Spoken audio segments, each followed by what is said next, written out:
Vavaksika tompoko.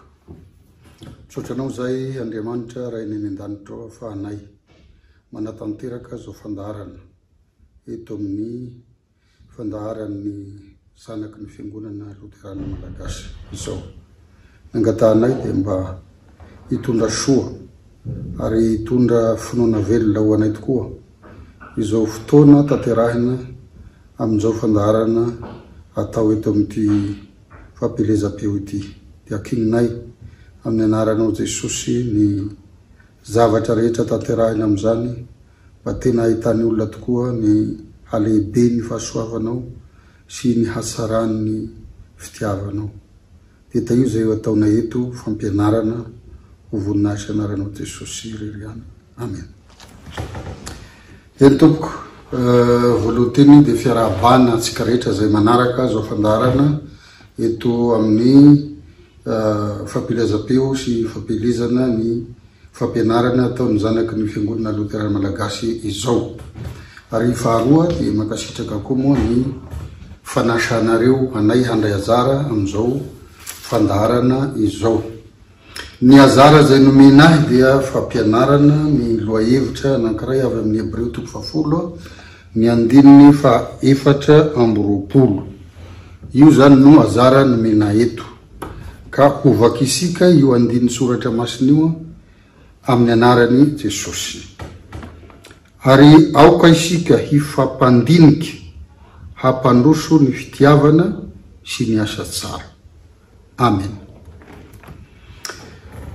Io dia fanevan'ny zanaky ny fiangonana Luterana Malagasy zay mifandray sy mifampizara amin'ity fandaharana eto ity.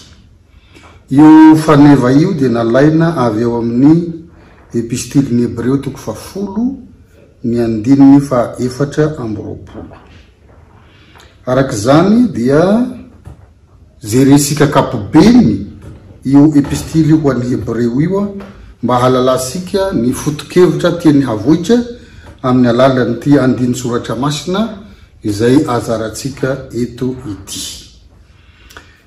Anisan'ny zavatra lehibe ambaran'ny epistily ho an'ny Hebreo ny fanazavana ny toeran'ny Kristy eo amin'ny fanavotana antsika olombelona. Fotokevitra lehibe avoitriny zany. Lazainy mazava fa ny finoana sy ny fivavahana amin'ny Jesosy no misy fanavotana sara lavitra mihoatra noho ny fivavahana rehetra misy eto ambony tany. Ao amin'ny Jesosy no misy harena sy fananana sara lavitra no iharena isahiranany olona eto amin'izao tontolo zao. Avoitry ity epistily ity zany. Ka arangarangany tokoa ny asa fanavotana taon'i Jesosy irery no fanatitra sy sorona tokana mahomby ho amin'ny fanavotana ny olombelona.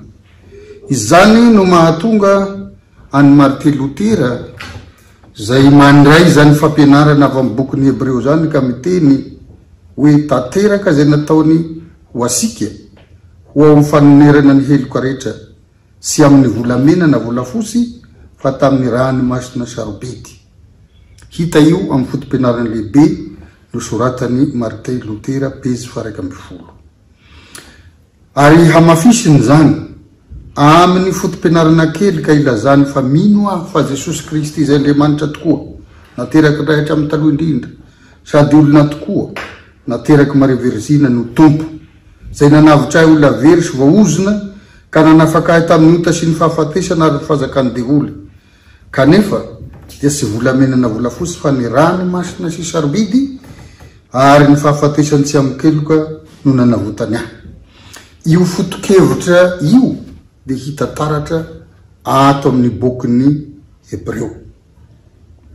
Ny mpandiny baiboly dia milaza ity boky ity ho mizara telo amin'ny ankapobeny.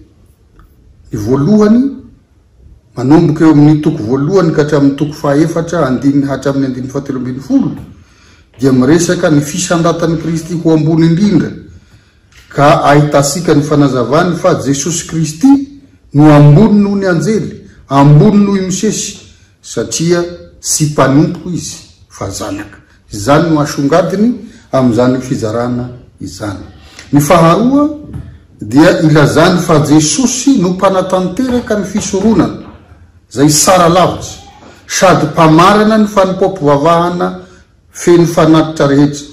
Noho zany dia ambony sy mihoatra lavitra noho ny fanimpom-pisoronana nataon'ny Levita ny nataon'i Jesosy Kristy tompo. Ny fisoronana nataon'i Kristy dia niatoka ny fanekena sara lavitra noho zay misy natao teo aloha. Hita io zany manomboka eo amin'ny toko 4:4 hatramin'ny toko 10:20. Ny fizarana fahatelo sady farany dia ny toko 10 manomboka amin'ny 9:20 ka hatramin'ny toko 13:20 andiny voalohany hatramin'ny 7:20. Io dia fananarana sy famporosihana no hitasika ao. Inona ny zavatra amporosihinao? Ny hiainana sy hizoroana amin'ny finoana ka sy hihemorana na inona mitranga. Ao anatin'ny fizarana fahatelo io no misy ny tenin'Andriamanitra hazarasika eto. Zany dia tsy hafa fa ny hoe aoka isika hifampandinika hampandroso ny fitiavana sy ny asa tsara. Io no lohahevitritsika. Zany hoe miankina amin'ilay foto-kevitra nazavaina teo, ilay famporosihana zay omenantsika amin'izao fotoana izao. Inona ary ny fototry ny famporosihana? Arak'izay ahitasika azy eto. Rehefa mijery tsara an'ity toko 10 ity isika dia tafiditra ao amin'ilay lazaiko teo ho fizarana fahatelo ny anjarasika eto. Satria manomboka amin'ny 9:20 dia lazainy koa amin'izany rahalahy, satria manana fahatokena hiditra amin'ny fitoerana masina isika noho ny rany Jesosy Kristy dia aoka isika. Zay zany raha fitinina le hevitra. Zany hoe koa amin'izany rahalahy satria manana fahatokena hiditra amin'ny fitoerana masina isika noho ny rany Jesosy Kristy dia aoka isika. Ary le aoka dia matetika miverina amin'ity tapany eto ity. Ka izay azarasika dia ny aoka isika hifampandinika hampandroso ny fitiavana sy ny asa tsara. Zany hoe raha hazavaina fomba hafa dia zao mifototra amin'ny rany Kristy voalaza ery ambony le aoka ery amin'ny 9:20. Noho ny rany Kristy dia aoka isika hifampandinika ny amin'ny fitiavana sy ny asa tsara. Raha ny dikateny amin'ny dikateny teny gasy no tiako hifampiresahana amintsika. Raha ny dikateny amin'ny teny malagasy manana dikateny maromaro sika fa ny dikateny katolika no jereko dia sy mifampandinika no nandikany azy fa mifandinika. Aoka isika fandinika hampandroso ny fitiavana sy ny asa tsara.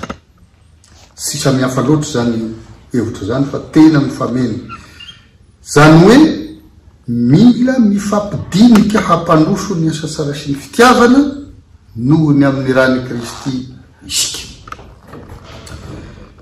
Ny rany Kristy zany no fototry ny zavatra rehetra ka mahatonga ny fifampidinihana sy ny fanakaroza-kevitra hisian'ny fampandrosoana ny fitiavana sy ny asa tsara. Zany hoe le asa tsara sy fitiavana ho resakeo dia miainga sy mifototra amin'ilay rany Kristy zay nanavotany asika olombelona mpanoto. Ny zava-dehibe ao anatin'izany dia zao ny ra dia tena manana lazany lehibe na ao amin'ny testamenta taloha na eo amin'ny fomba malagasy dia tena manany lazany ny ra. Ny epistily ho an'ny Hebreo dia miresaka hoe tsy misy famelan-keloka raha tsy misy raha lasaka, ary io dia ny ainantsika malagasy ihany koa. Zany hoe ny ra dia manana anjara-toerana lehibe eo amin'ny fampihavanana sy ny firaisan'ny olombelona eo anivon'ny fiarahamonina raha ny fomba malagasy nijerena. Ary zany dia hita tanteraka ao anatin'ny testamenta taloha zay mametraka ny raha hanana lazany lehibe teo amin'ny fampihavanana ny olona sy Andriamanitra. Ary zany koa no toerany rany Kristy eto. Ny rany Kristy zay tsara lavitra no ireo raha voaresaka sy voatonona esieroa, io rany Jesosy io no tena misy lanjany ngezabe eto. Ary zay no anorenany ny fananarana hoe aoka isika ifampandinika hampandroso ny fitiavana sy ny asa tsara noho ny rany Jesosy Kristy. Tena zava-dehibe io satria ny rany Kristy dia mitondra fihavanana ho an'ny olona sy Andriamanitra, ary mampihavana ny olona samy olona ka mampitombona tsara ny fampidinihana amin'ny fitiavana sy ny asa tsara araka ny teneto. Io dia mampiditra antsika amin'ny fizarana faharoa, ny fitiavana sy ny asa tsara arak'izay ahitana azy atao amin'ny epistily Hebreo. Inona moa ilay fitiavana sy asa tsara tiany hampianarana antsika eto? Raha ny tontolo ny ainan'ny fiangonana kristiana noratany epistily no entina mandinika ny teny eto hoe aoka isika ifampandinika hampandroso ny fitiavana sy ny asa tsara, dia izao ny zavatra tsara ho fantatra ao anatin'izany. Ny tontolo ny ainan'ny kristianina tamin'ny fotoana anoratany epistily ho an'ny Hebreo dia tontolo zay tena nanahirana ny kristianina tokoa. Tena ny ainany tao anatin'ny tebiteby, tena ny ainany tao anatin'ny fahasahiranana. Inona no niteraka an'izany?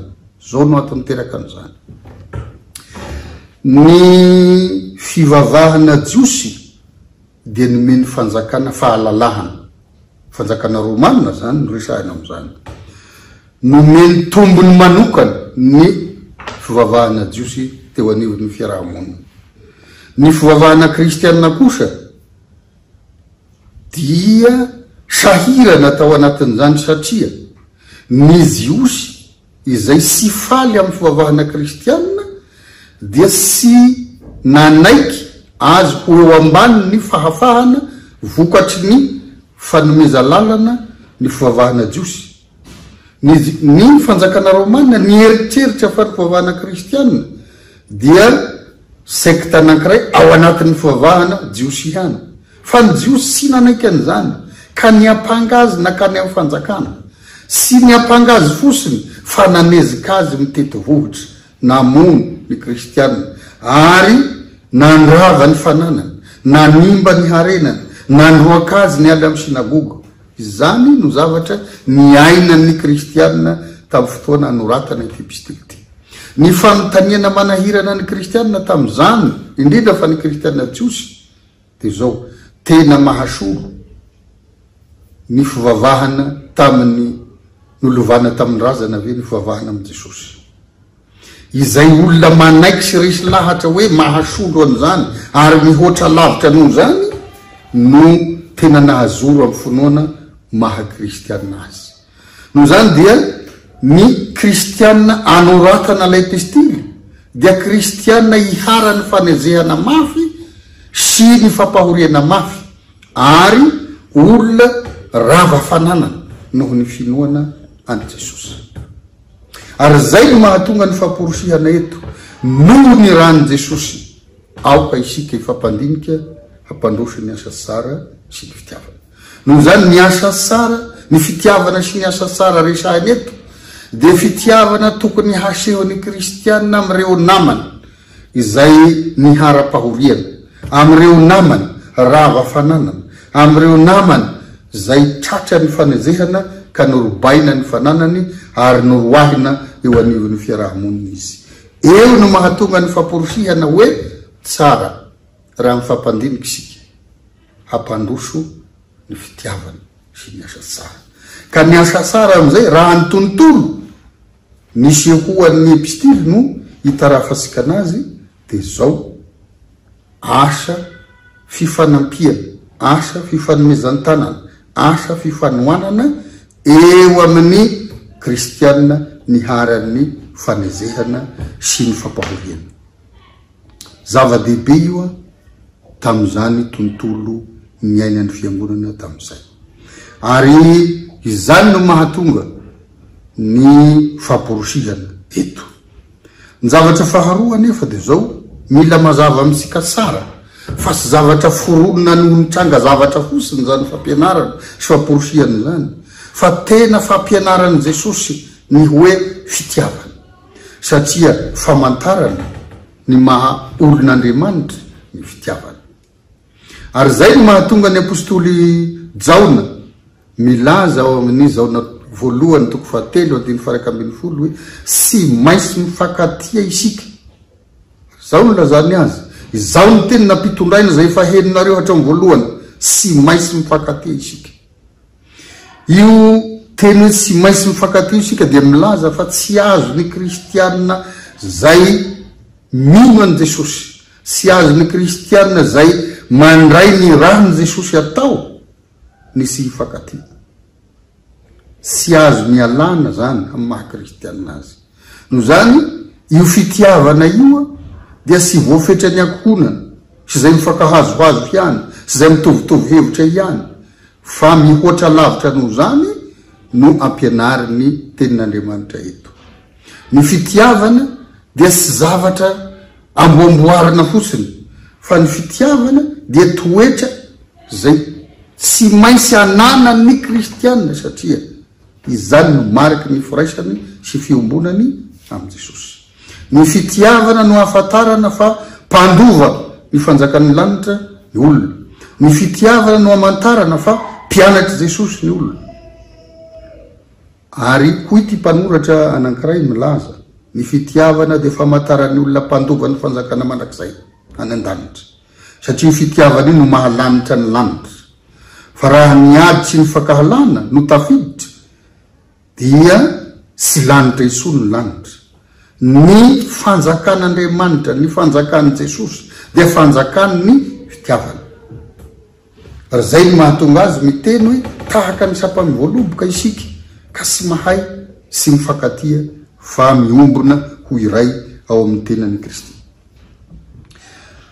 No zany dia tena zava-dehibe tokoa ny fampianarana sy famporosihana ataon'ny epistily amintsika eto hoe aoka isika hifandinika ny amin'ny fitiavana, ny hampandrosoana ny amin'ny fitiavana sy ny asa tsara. Ny ahoana tokoa moa zany fitiavana izany? Ny mpanoratra ny epistily no manavaka azy eto, fa raha i Jesosy no manazavana zany dia mitambatra ny fitiavana sy ny asa tsara amin'ny fampianarana. Maka ohatra anankiray ao amin'ny Baiboly, ny tena malaza dia ny fanoarana nataon'i Jesosy ao amin'ny Lioka 10:7-20. Io dia ilay tantara fantatsika namboarin'i Jesosy, ilay tantara mikasika n'ilay Samaritana tsara fanahy. Ilay Samaritana tsara fanahy no raisiny ho ohatra amin'ny atao hoe fitiavana sy asa tsara. hoe sy azo sarahana ao amin'ny fampianaran'i Jesosy ny atao hoe fitiavana sy asa tsara, fa ny fitiavana miteraka asa tsara, ary zay no nanaovany ilay fanoharana. Inona ilay fanoharana? Fanoharana mikasika ilay azon'ny jiolahy, olona ny hara-pahavoazana sy nisy nijery, fa ilay Samaritana kosa no nandray andraikitra. Inona moa zany ny asan'ny fitiavana sy ny asa tsara eto? Ny asan'ny fitiavana sy ny asa tsara eto dia ny fandraisana andraikitra mifanandrify amin'ilay zavatra mitranga eo anivon'ny mpiaramonina sy ny mpiarabelona, izay no atao hoe fampandrosoana, ny fitiavana sy asa tsara. Io ohatra Jesosy io dia mitambatra ao ilay fitiavana sy ny asa tsara fa tsy misaraka akory. Ny zavatra hitantsika ao dia ilay Samaritana dia sy nieritreritra zavatra marobe ary sy nitady zavatra hafa, fa iny fandraisana andraikitra mifanandrify amin'ilay tranga zavatra. Io lay fitiavana sy asa tsara. Noho zany raha mampirisika ny isian'izany ity tenin'Andriamanitra zaratsika eto ity, dia mampirisika sy hampisarahasika ny atao hoe fitiavana sy asa tsara, fa zavatra miara-dalana sy azo sarahana ny fitiavana sy ny asa tsara. Ny zava-dehibe kendren'ny famporosihana dia ny fandraisana andraikitra tandrify ny maha olon'ny kristiantsika. Io fandraisana andraikitra io dia araka ny tranga misy eo amin'ny fiarahamonina fa sy asiana teoriny, satria ny manesika ny olona handray andraikitra manoloana ny zavatra mitranga amin'ny fiarahamonina no tiany hampianarina antsika. Ny resoro na ny vimiaina manosika ny fandraisana andraikitra hanao asa tsara dia ny fitiavana. Ny vokatry ilay fitiavana ao anaty dia asa tsara. No zany mariky ny firaisana amin'i Jesosy ny fitiavana sy ny fifankatiavana, fa ny asa vokarany zany kosa dia asa tsara. Ny asa tsara zany dia fampiharana ny fitiavana eo anivon'ny fiarahamonina, zay natao hoe asa tsara. Ny asa tsara zany dia tsy hafa fa fampiharana ny fitiavana eo anivon'ny fiarahamonina. Ny araka ny voalazako teo ny zava-nisy teo amin'ny andro nanoratana fanezehana. No zany ny famporosihana eto dia famporosihana handray andraikitra mifanandrify amin'izany zavatra nisy teo amin'ny fiarahamonina izany. Ary zay no mamporosihany hoe aoka isika ifampandinika hampandroso ny asa tsara sy ny fitiavana. Raha izany zavatra feno fanezehana sy fanelikiliana zany no sy mifankatia koa ny kristianina, dia hoaiza ireo mpino zay voaezika ireo. Zay no mahatonga azy mampirisika hoe aoka isika hifandinika hampandroso ny asa tsara sy ny fitiavana. Ny zavatra ho resasika manaraka dia zao: ahoana tokoa moa no fiheverany fiangonana loterana mikasika ny atao hoe asa tsara, raha tarafitsika amin'ity Hebreo toko 10 ity. Tsara hazava fa ny fampianarana momba ny asa tsara dia tena manazara toerana tokoa amin'ny fiangonana loterana, ary voasoratra ao amin'ny fanekeny mpinoan'ny fiangonana artikla 20 amin'ny confession de Augsbourg izy io. Ka tsara ihany no hanazavatsika mikasika kely an'izay atao hoe asa tsara araka ny fampianaran'ny fiangonana loterana izay. Amin'io artikla 20 ao amin'ny confession de Augsbourg io dia mazava tsara fa ny asa tsara ataosika dia sy lalam-pamonjena zany. Ny famonjenantsika dia sy miankina velively amin'ny asatsika, fa tena asan'Andriamanitra madiodio amin'ny alalan'i Jesosy Kristy. Mazava tsara fa fahasoavana amonjenareo finoana hoy ny soratra masina, ary sy avy aminareo zany fa fanomezana avy amin'Andriamanitra fandrao misy hirehare. Ny zavatra kendren'ny fampianarana loterana amin'izany dia sy ampifangaro ny asa tsara ataosika ka hanaovasika an'izany ho lalam-pamonjena. Sy azo kilasina ho lalam-pamonjena ho an'ny kristianina ny asa tsara araka ny fampianaran'ny fiangonana loterana. Tena fahadiso-kevitra ny hitanisa ny asa tsara ataosika ka hanaovana divarotra amin'Andriamanitra hahazahoana famonjena. Sy zany no fampianaran'ny fiangonana Loterana mikasika ny asa sara. Manaiky kosa isika ny hisia ny asa sara eo amin'ny fiangonana.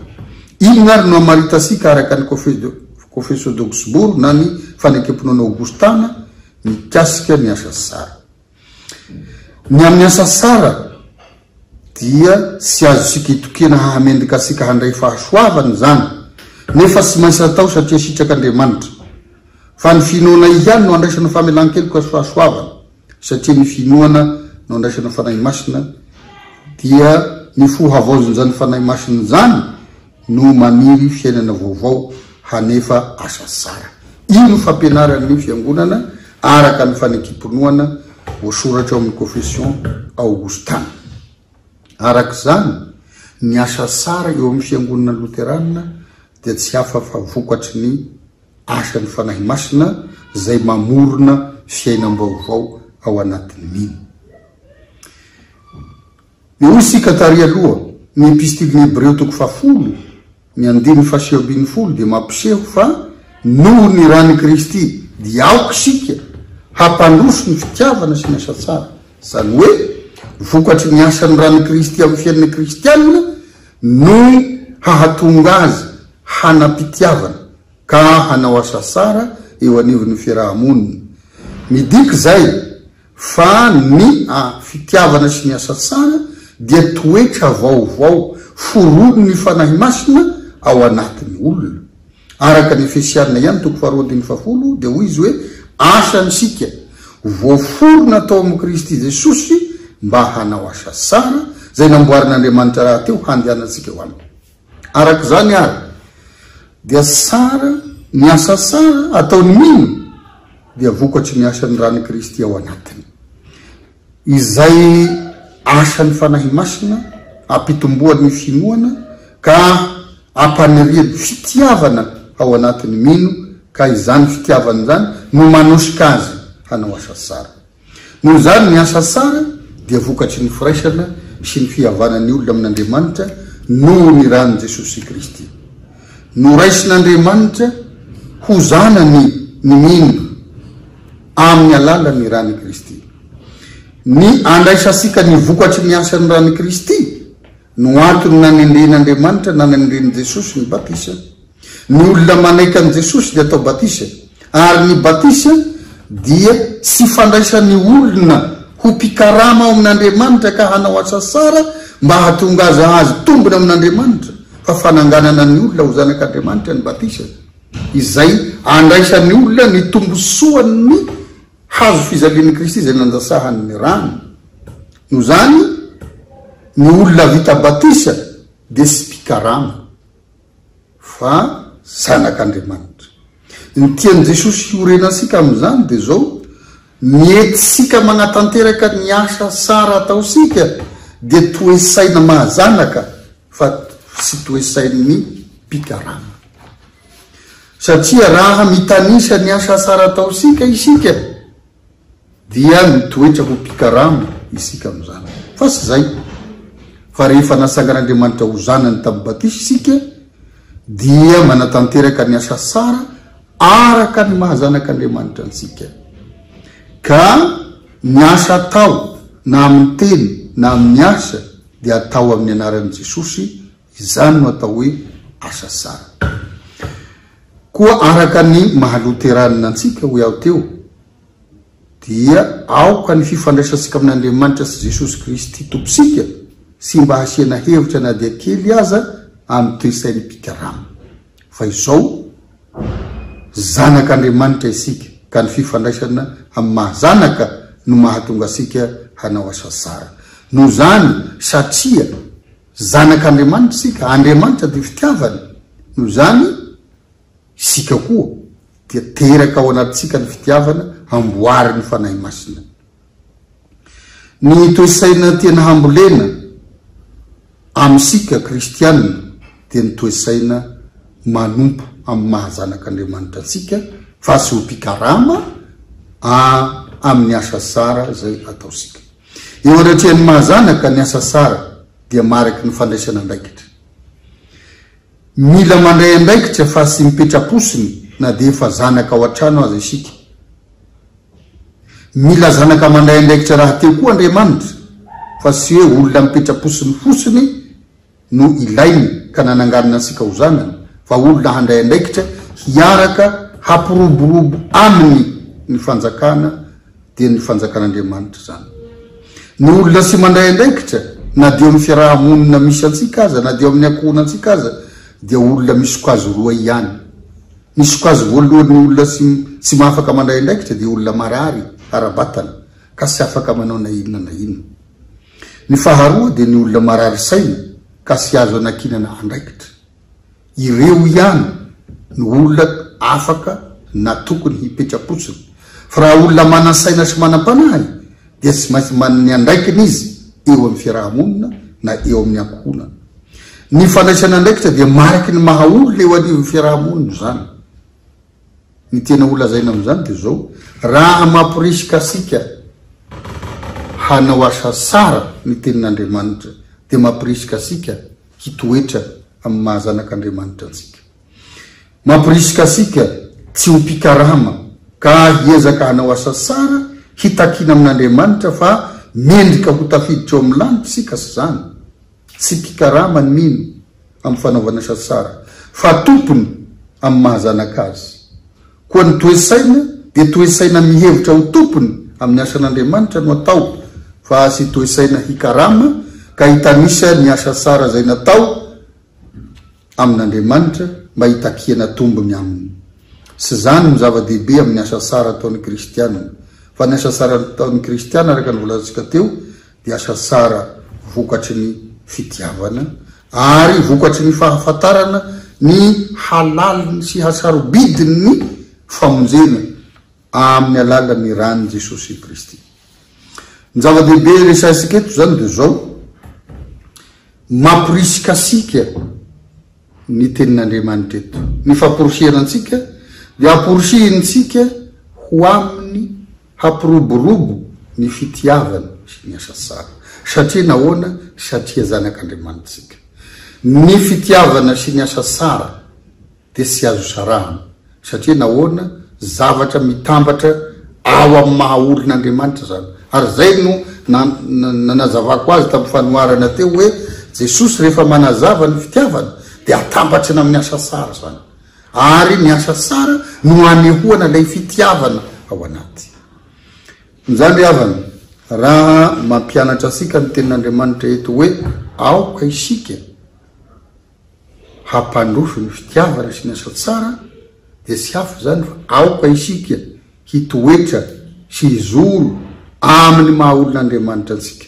Ary araka ny voalazako teo dia akininy amin'ny hoe rany Jesosy Kristy no fototra iangany fananarany sy ny famporosiany rehetra.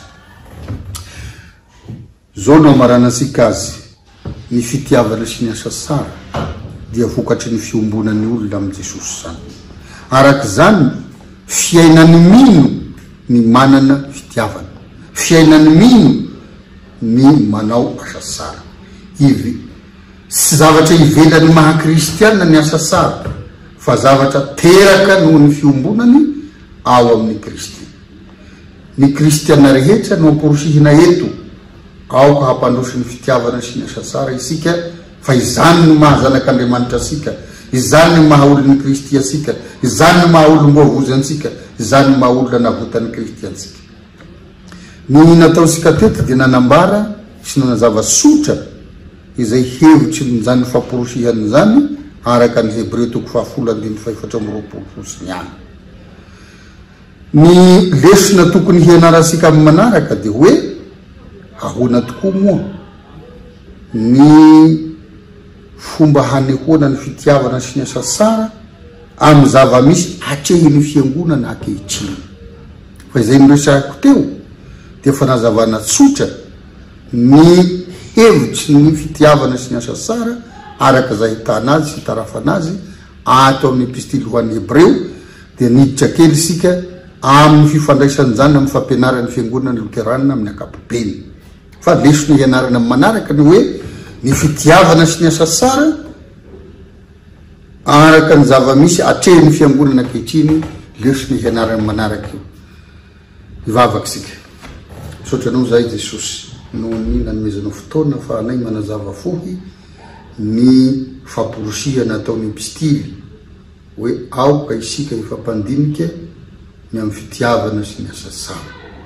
Engany ifampandinika amin'izany tokoa zahay amin'ny alalan'ny rany Kristy zay fototra anorenana izany famporosihana sy fanentanana hiaina ao anatin'ny fitiavana sy ny asa tsara izany.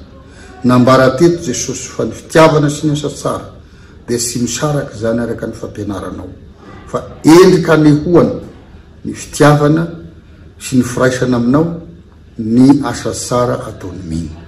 Tario zahay mba hahay hiaina sy toetra amin'izany tokoa ny anaran'i Jesosy. Amen.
ZFLM full town Marpatserovan t-shirt, polo, sweat capuche amin'ny endriny sy loko maro samihafa.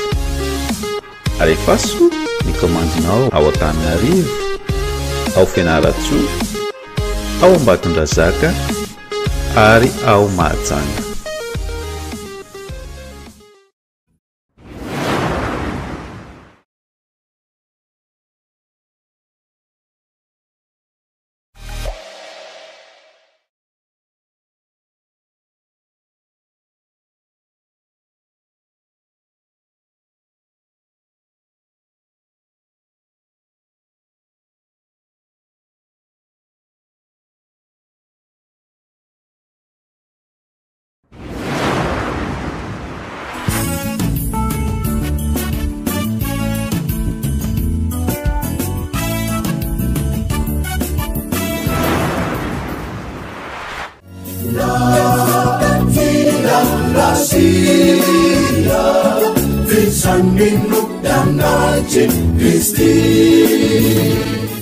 Ary aoka isika ifampandinika hampandroso ny fitiava sy ny asa tsara.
Miarabantsika rehetra amin'ny anaran'i Jesosy.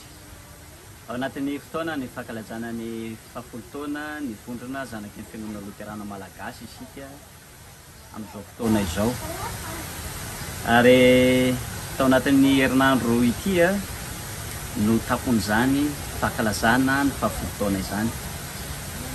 Tao anatin'ny heritaona dia nanatanteraka an'izany fankalazana ny fahafolo taona izany isika. Ny fandimby tao anatin'izany ny toriteny marobe, ny fampianarana marobe ary ireo hira izay nentina nandravahana n'izany fampianarana izany.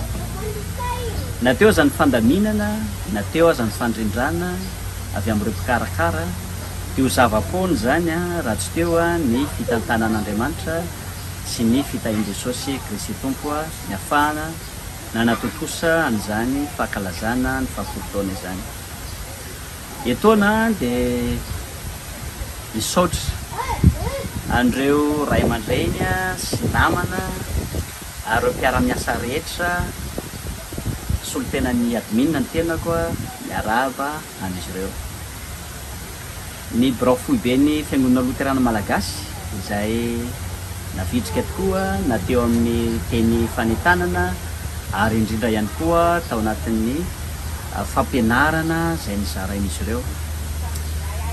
Teo ihany koa ny mpampianatry ny salta izay tsy nikely soroka tao anatin'ny fizarana ny fampianarana nentina namana andreo zanaky ny fiangonana Luterana Malagasy manerana izao tontolo izao. Io ihany koa ireo siona mpiara-miasa izay mizara ny fampianarana sy ny toriteny. Maro ihany koa ireo filohan'ny synoda ary nitonian'ny synoda tsirairay ary ireo pastora marobe izay nifarimbona mizara ny tenin'Andriamanitra nentina namoky andreo vahoakan'Andriamanitra melipatrana manerana an'izao tontolo izao. Tsy adino amin'izany ihany koa ireo pastora sy teolojiana izay manohy fianarana anao Madagasikara na manohy fianarana aty ivelany izay nizara ihany koa ireo arena avy ao aminy nentiny nizara ho antsika zanaky ny fiangonana Luterana Malagasy. Mankasitraka anareo rehetra tompoko. Isaorana etona ihany koa ny akama izay nanao ny teny tanana nentina nampitanan'izany fampianarana sy toviteny zany ho an'ireo namatsika. Ary eo ihany koa ireo teknisianina marobe tsy fitiavahana izay nanatotosa, nanatanteraka, nizaran'ny traikefa, nizaran'ny fahalalany sy ny fahaizany nentina nanatotosana amin'izany fankalazana ny fampolotona izany. Makasitraka anareo rehetra. Amin'ny mahafankalazana ny fampolotona azy dia nisy ny hira fanevo. Isaorana ireo teknisianina na ireo manantanileta ao anatin'izany famoronan-kira izany nandray anjara nentina nandravahana an'izao fankalazana ny fampolotona izao. Misaotra an'ireo ray aman-dreny amin'ny fanahy ihany koa izay nampahery ny admin tamin'ny fotoana rehetra eo ampanatotosana an'ireo fankalazana tao anatin'izay heritaona izay. Makasitraka indrindra ho anareo rehetra na fotoana na vola nentina nahafahana nanatanteraka amin'izany fankalazana ny fampolotona izany. Ary indrindra ho antsika zanaky ny fiangonana loterana malagasy manerana n'izao tontolo izao, na ny any atsimo na ny any avaratra, naiza naiza dia kasitrahana ianareo na fohy fotoana nahafahana nanaraka an'izao fankalazana ny fampolotona izao. Ny fampolotona ny fankalazana farana androany fa ny fizarana ny ten'Andriamanitra sy ny fampianarana dia mbola mitohy eto amin'ity vondrona zanaky ny fiangonana loterana malagasy ity entina hitezana ny finotsika, iarovana ny finotsika. Ny teny faneva moa dia tsy ho averika eto fa inoky fa efa masaka ao andohantsika tsirairay, tsy eo ambavatsika tsirairay avy ka afaka averintsika amin'izao fotoana izao. Makasitraka nareo rehetra tokoa tsy fitiavahana fa dia isaorana amin'ny anaran'i Jesosy dia samia ho dahin'Andriamanitra toko. Razo indrindra.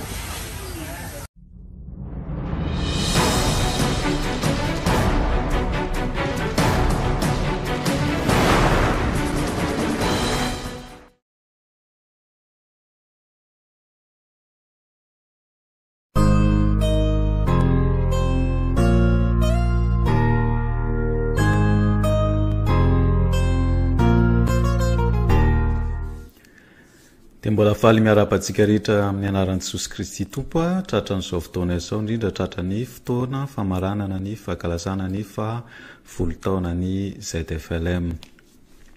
Araka ny fantatsika dia ny teny faneva amin'ity fankalazana ity teny Hebreo toko 10 ny andininy 720 ao anatin'ny ezaka famatsim-bola tetikasa ZFLM ihany koa isika izay nakana ny Matio toko 5:20 ary ny andininy 5 tapany B.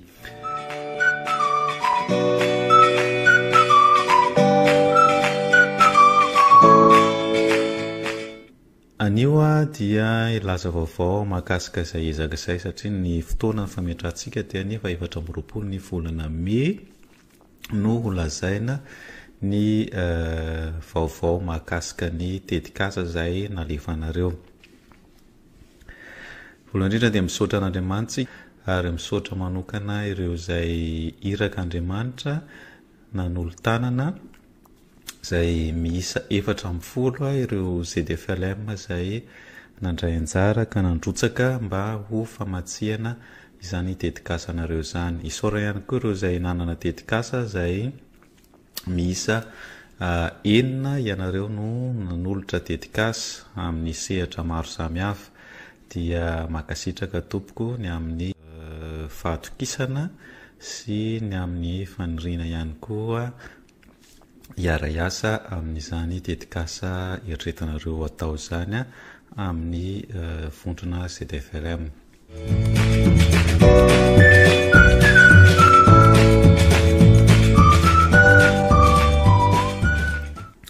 Tsara daholo ny tetikasa araka teniko teo nefa dia 410 ihany no namantsy arabola izao tetikasa izao. Vokatra izay dia kelikely ihany ny vola azo izay voangona tamin'ity voalohany ity. Raha nangataka vola misimisy kosa ianareo mitaha amin'izany vola hazo izany. Ny vola hazo eo am-pelantanana amin'izao fotoana iresahako izao dia 3 264 476 eo zany satria miankina amin'ny isandam-bola fahiny ihany koa ny totaliny marina. Zay zany ny vola eo am-pelantanana. Ny vola izay nangatanareo araka teo dia mihoatra n'izay. Rehefa nandalo mpitsara izay misy mpitsara avy atao amin'ny mpamatsy vola, misy mpitsara izay teknisianina, misy mpitsara avy eo amin'ny fitondram-piangonana, ireo zany no olona 5 mandrafitra ny mpitsara. Ka teknisiana ara-pambolena sy ara-piompiana izy ireo no nandinika ny projet anareo. Ka tao anatin'ny projet 9 zany dia ny 2 no tena nafen'ny fepetra araka ny napetraka tany am-piandohany. Ireo projet 2 izay nafen'ny fepetra ireo indray no natolotra ny mpamatsy vola izay misy 700 mba hisafidianany ny projet izay mendrika hotoanana amin'ity andiany voalohany ity. Rehefa nandeha nefa ny fandiniana ny projet 2 indray ka natao ny fifidianana dia misy teboka vitsivitsy izay tsy ahafahana manapaka hoe izy amin'izy roa ireo no vatsiana. Dia noho izay antony izay dia somary angataka fotoana kely aminareo izay sady mba halalana misimisy ihany koa ny tompon'ny projet dia nanapa-kevitra hanome 10 andro ireo izay tompon'ny projet 2 izay voafantina mba hanome ireo teboka vitsivitsy izay ilana fanazavana misimisy avy any aminareo sy ao anatin'izay ihany koa ny fomba ahafahanareo mandrindra ny projet ka hanome toky anay fa ho afaka hivelona izany tetikasa izany na dia tsy azo ara ny vola izay nangatanareo fa latsaka kely. Dia izay fahaizanareo mandrindra n'izay projet izay manova na manamboatra ny projet na koa hoe mitondra hoentimanana misimisy hoentina hamelona ny banga mba hampandeha ny projet izay zavatra izay no anisany hoangatahana aminareo tompony projet 2 izay voafantina. 10 andro iaho no menanareo dia mena fantaninareo dia mamaly izany amin'ny alalan'ny feo dia raha afaka alefanareo amin'ny alalan'ny sary koa moa dia efa maika tsara raha feo sary fa raha feo fotsiny dia efa mety dia izay no alefa hohenoany rehetra zany ao anatin'ny mpamatsy ny vola amin'ity tetikasa ity mba hahafahana tena hanapa-kevitra amin'izay izay tetikasa iray ho vatsiana amin'ity izay dia efa lerma tetikasa famatsim-bola ity.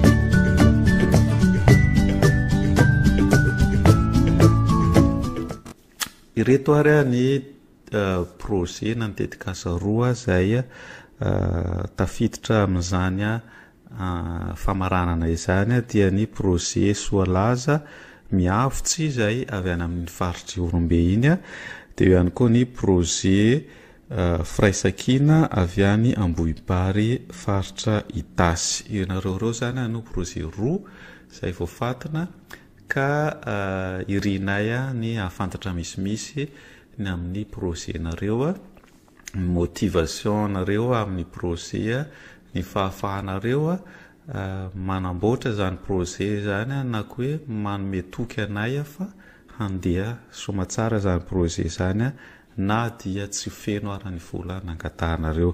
Izay ny amin'ny ankapobeny ny mahakasika ny projet sy ny tetikasa azo ambara amin'ity fotoana ity dia miandry an'izay zany sika anatin'izay 10 andro izay azonany valiny avy amin'ireo projet roa ireo azo zay dia menareo andro vitsivitsy zay andiniana azy dia mamoaka ny valiny farany ary manolotra ny famatsiana arabola izay tetikasa ho voaray na ny projet solaza miafitsy zany na ny projet firaisakina Ambohipary.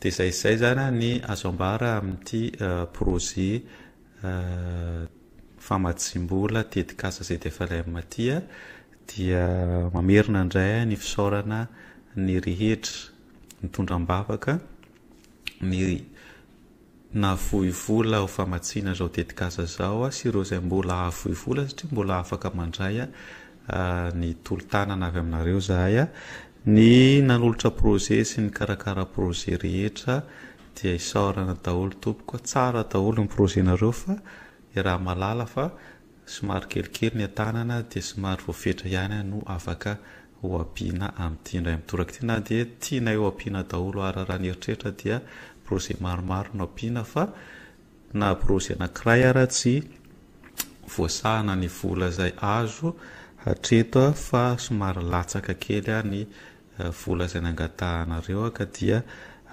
ialana tsindrindra tompoko fa dia maniry ny fombiazan'ny projetnareo sy maniry ihany koa ny mety mbola fafitrenareo hanolotra projet indray amin'ny fotoana manaraka raha mbola sitrapony tompoka mitoya izao projet de financement na famatsim-bola tetikasa ZFLM zao dia samy tahina tompoko dia samy mitratry ny hoavy mitsingeringera indray isika rehetra amin'ny anaran'i Jesosy.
Samba tengi manana na wetuke kufavehana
watunabiwisa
Ameza tutu biza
Di mana